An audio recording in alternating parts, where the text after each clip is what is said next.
संगत जी प्यार से कहिए धन निरंकार जी।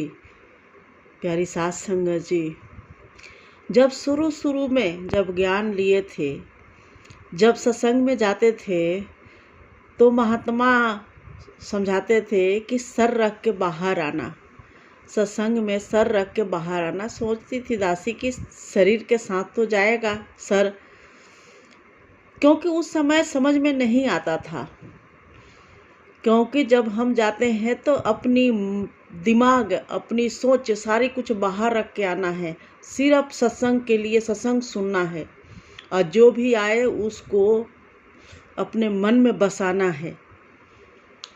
क्योंकि हमने सुना है कि शेरनी के दूध तो ऐसे बर्तन में निकलेगा नहीं, निकलेगा तो फट जाएगा। शेरनी के दूध के लिए सोने के बर्तन होगी तभी वो टिक पाएगा। तो जब ये परमात्मा के जानकारी, जो सत्संग का समय है, वो खाली दिमाग रहेगा, खाली मन साफ रहेगा, तभी जाके बैठेगा मन में।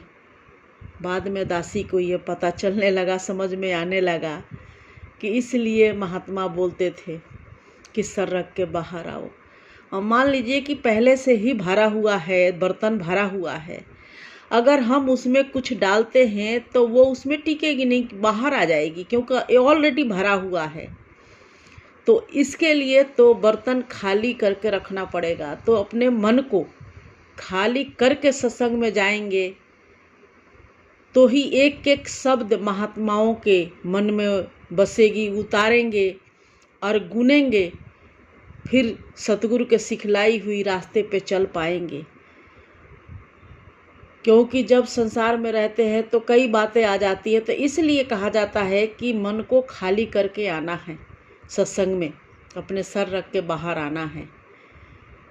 तो जैसे जैसे सतगुरु समझा रहे हैं, हमें चलाने की कोशिश कर रहे हैं, हम उस वचनों के अपने मन में बसाएं, गांठ बांध लें और सत्संग में जाते रहें, सतगुरु के सिखलाई हुई रास्ते पे चलते रहें और अपनी जीवन सुख में बनाते रहें।